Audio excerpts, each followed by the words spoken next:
反應堆冇 break， 大亞灣又隱瞞。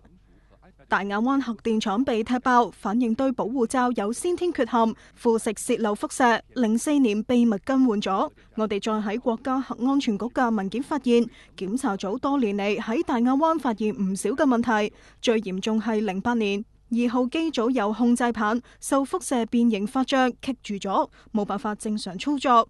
報告特別要求廠方調查清楚，一定要喺控制棒老化之前換晒佢。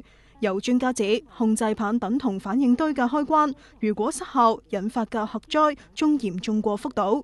即係要用個調節棒嚟調節嗰個power，要熄咗佢嘅話就全部插入去啦，要開嘅話全部拎晒出嚟啦。譬如福島一出事地震，停唔到就好危險噶啦，你仲難救啦咁樣。即係呢種情況之下咧，就會其中一種會造成loss of，即係會loss of coolant。